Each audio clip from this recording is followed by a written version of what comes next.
Hello everyone. তো আজ আমি একটা মেকআপের ভিডিও নিয়ে তোমাদের কাছে চলে এসেছি। ডেলি তো নানান রকমের ভিডিও দেওয়া হয়, তো আজকে ভাবলাম যে একটা আলাদা রকমের কিছু মেকআপের ভিডিও দিই।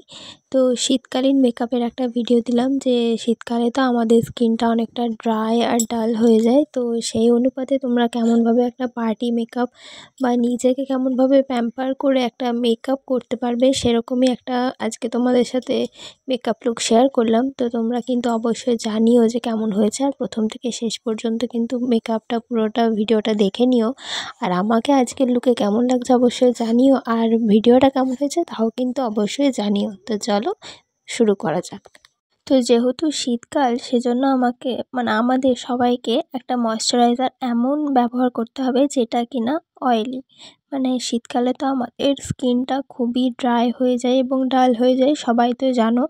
তো আমাদের সেজন্য একটা এমন ধরনের ময়শ্চারাইজার নিতে হবে যাতে স্কিনটা চড়চড়ে বা টান টান ভাব যেন না থাকে।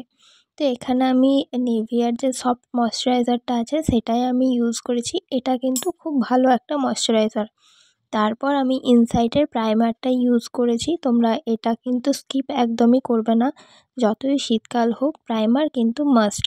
প্রাইমার ছাড়া কিন্তু মেকআপ একদমই ভালো হবে না। তো আমি এখানে প্রাইমারটা ইউজ করে নিয়েছি। তো তারপর তোমরা যদি এই ল্যাকমির স্ট্রোক ক্রিমটা তোমরা ইউজ করতেও পারো, নাও পারো। আমি একটু গ্লোয়ের জন্য ইউজ করেছি, তো তোমরা এটাকে স্কিপ করেই যেতে পারো। তো প্রথমেই বলে দিই, নানান ধরনের ভিডিও আমি এখানে দিয়ে থাকি। তো তার মধ্যে মেকআপের ভিডিও কিছু কিছু দেব ঠিক করেছি এবার থেকে। তো তোমরা যদি ভালোবাসো তো নিচে অবশ্যই কমেন্টে জানিও, আর আমাকে আজকের লুকটাতে কেমন লাগছে সেটাও কিন্তু জানিও। তো এখানে আমি ল্যাকমির 925 যে ফাউন্ডেশনটা আছে সেটা ইউজ করে নিচ্ছি। আর সবথেকে একটা ইম্পর্টেন্ট জিনিস হচ্ছে, যখনই ব্লেন্ডার দিয়ে সেটাকে ড্যাব ড্যাব করে তুমি বসাবে, তো আগে কিন্তু ব্লেন্ডারটা ভালোভাবে জলে ধুয়ে নিতে হবে। কারণ ব্লেন্ডার যদি ভালোভাবে না ফুলে ওঠে তাহলে কিন্তু মেকআপ তোমাদের একদমই বসবে না। শক্ত ব্লেন্ডার দিয়ে কিন্তু কখনোই মেকআপ করা যাবে না।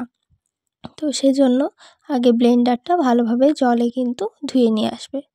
তারপর আমি ভালোভাবে মেকআপটাকে বসিয়ে নিয়েছি। এরপর দেখো কি সুন্দর স্কিনটাতে বসে গেছে। আর সবথেকে বড় ব্যাপার হচ্ছে, স্কিন টোন অনুযায়ী কিন্তু তোমরা ফাউন্ডেশন চুজ করে নেবে। এখন তো অনেক পদ্ধতি হয়ে গেছে। এখন তো ফাউন্ডেশনের গায়ের ওপরই লেখা থাকে যে কোন স্কিন টোনের জন্য কোনটা ভালো। তো তোমরা সেই অনুযায়ী কিন্তু নিজের ফাউন্ডেশন চুজ করবে। দেন আমি এখানে পিএসসি যে লুজ পাউডারটা আছে সেটা অ্যাপ্লাই করছি। তোমরা যে কোনো কোম্পানির লুজ পাউডার ইউজ করতে পারো। তো ভালোভাবে আমি সেটাকে সেট করতে রেখে দিয়েছি। তো এরপর আমি আমার নোজটাকে কন্ট্যুরিং করে নিচ্ছি। সবসময় যদি কন্ট্যুর না থাকে তো তোমরা যে আইব্রো পেন্সিল থাকে সেটা দিয়েও কিন্তু কন্ট্যুর করতে পারো। এরকম ছোট ছোট টিপস কিন্তু আমার ভিডিওর মধ্যে থাকবে। তো যদি ভালো লাগে অবশ্যই কিন্তু লাইক, কমেন্ট, শেয়ার এবং সাবস্ক্রাইব করে নিও আমার চ্যানেলটা। আর কেমন লাগছে অবশ্যই জানিও। ভিডিওটা আজকের কেমন লাগলো সেটাও কিন্তু অবশ্যই জানিও। তো আমি আমার আইব্রোটা একটুখানি স্পুলির সাহায্যে ফিল করে নিলাম। তো এরপর একটা ব্রাশের সাহায্যে আমি যে পাউডারটা দিয়েছিলাম সেটাকে ভালোভাবে সেট করে নিয়েছি, আর যেটা ওপরে ছিল সেটাকে ভালোভাবে ঝেড়ে নিয়েছি। এরপর আমি সুইস বিউটির একটা প্যালেট থেকে ভালোভাবে ব্লাশ লাগিয়ে নিচ্ছি। ব্লাশটা কিন্তু আমি এখানে হালকা পিঙ্ক টাইপের দিইনি, এখানে আমি একটুখানি অরেঞ্জেস টাইপের দিয়েছি, যেটা কিনা রাতের পার্টি মেকআপের জন্য খুবই কিন্তু গ্লো করে। তারপর ভালোভাবে ব্লাশটাকে লাগিয়ে নিয়েছি। এরপর আমি ওই প্যালেট থেকেই তোমার হাইলাইটার ইউজ করছি। তো তোমরা যে যে কোম্পানির হাইলাইটার ইউজ করতে পারো করবে। তো আমি এখানে হাইলাইটারটা ইউজ করছি, আর হাইলাইটার দেওয়ার পরেই কিন্তু আমাদের স্কিনটা আলাদা রকমের গ্লো চলে আসে। আর আমার তো পার্সোনালি হাইলাইটার এত এখন ফেভারিট হয়ে গেছে যে ওটা ছাড়া মনে হয় যে আমার যেন সাজটা কমপ্লিটই হয়নি। তারপর আমি এখানে একটা মরফির প্যালেট থেকে আই মেকআপটা করব। তো আমি এখানে কোনো ব্রাশ ইউজ করিনি, কারণ একটা কালার দিয়েই আমি এখানে আমার আই মেকআপটা কমপ্লিট করে দেবো, সেজন্য আমি আর কোনো ব্রাশ ইউজ করিনি। তো তোমরা যদি আলাদা রকমের আই মেকআপ দেখতে চাও তো অবশ্যই জানিও, আমি নানান ধরনের আই মেকআপও করে দেখিয়ে দেবো। তো আজকে জাস্ট এইটুকুনি করলাম।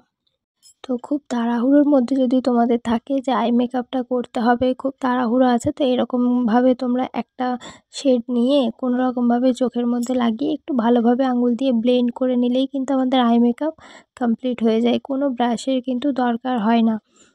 তো এরকমভাবে আজকে আমি একটা ছোট্ট করে আই মেকআপ করেই নিলাম। যেহেতু কালারটা একটু ডিপ ছিল সেজন্য আর বেশি কিছু দিইনি, আঙুল দিয়েই এই কালারটাকেই ভালোভাবে ব্লেন্ড করে নিয়েছি। আমার কাছে আসলে আলাদা মানে আমি আলাদা একটা আই মেকআপ করব ভেবেছিলাম, কিন্তু মানে ভিডিওটা এতটাই বড় হয়ে যাচ্ছে যে আমার আই মেকআপটা করার আর টাইম পেলাম না। তো আমার আইব্রো পেন্সিলটা দিয়ে একটু আইটাকে ড্র করে নিই, মানে আইব্রোটাকে একটু ড্র করে নেব, কারণ আইব্রোটা একদমই পাতলা ছিল, একটুখানি মোটা করলে দেখতে ভালো লাগবে যেহেতু শাড়ি পরছি, আর এরকমই পাতলা থাকলে কোনো ক্ষতি নেই। তো শাড়ির সাথে একটু যদি মানে মানানসই সব কিছু না হয় না, তাহলে কেমন একটা ফ্যাকাশে ফ্যাকাশে লাগে। তো তারপর আমি এখানে ল্যাকমির একটা কাজল ইউজ করে নিচ্ছি। ল্যাকমির কাজলটা কিন্তু তোমরা আইলাইনার হিসেবেও ব্যবহার করতে পারো। আমি প্রথমে ভেবেছিলাম যে এটা দিয়ে আইলাইনার পরবো, কিন্তু পরে ভাবলাম যে না, আইলাইনারটা আলাদাই ইউজ করব। তো আপাতত আমার চোখের দিকের কাজটা পুরোপুরি কমপ্লিট হচ্ছে। তো এখানে আমি আমার অ্যাভনের একটা আইলাইনার আছে, আর সত্যি বলতে কি ক্যামেরার সামনে একদমই আমি আইলাইনার পরতে পারি না, মানে আইলাইনার পরতে আমার না একটু বেশি টাইম লাগে। কিন্তু আজ আমি যেহেতু পুরো মেকআপের ভিডিওটাই দিচ্ছি, তাই চেষ্টা করলাম যতটা পারলাম যে কেমন করে আমি অন্তত কত কষ্ট করে পড়ি সেটা তোমাদেরকে দেখিয়ে দিই। মানে অন্যকে পড়াতে যতটাই সহজ হয় না, নিজে পড়তে কিন্তু ততটাই কঠিন হয়। তো যাক, ক্যামেরার সামনে যে আজকে আমি তাও আইলাইনারটা পরতে পেরেছি এটাই অনেক। তো দেখো, আপাতত একটা চোখে হয়েছে, আরেকটা চোখেও করার চেষ্টা করছি, তো দেখা যাক পারি কি না। তো দুটো চোখেই অলমোস্ট কমপ্লিট হয়ে গেছে, তো আমার চোখের দিকের কাজটা কিন্তু পুরোপুরি কমপ্লিট। এরপর আমি আমার লিপস্টিক একটা পরে নিচ্ছি। আমি এখানে ম্যাট মিল লিপস্টিক ইউজ করেছি, এটা শেড নাম্বার যদি জানতে চাও তো আমি নিচে কমেন্ট করে তোমাদেরকে জানিয়ে দেবো। আর এটা আমি নিয়েছিলাম মিশো থেকে। তো এই কালারটা কিন্তু খুবই সুন্দর, তোমরা নিশ্চয়ই দেখতে পাচ্ছ, ক্যামেরাতে কেমন লাগছে আমি জানি না, তবে আমি যখন মানে কিনেছিলাম তো এতটাই ভালো যে যে কোনো ড্রেসের সাথে তুমি এই কালারটা অ্যাপ্লাই করতে পারো, একটু ডিপ কালার কিন্তু খুবই সুন্দর। তো তোমরা যদি কেউ নিতে চাও তো আমি নিচের লিঙ্কটা দিয়ে দেবো, তোমরা অবশ্যই কিনতে পারো। তো চারপাশে যদি একটু লেগেছিলো সেটা আমি হাত দিয়েই মুছে নিয়েছি।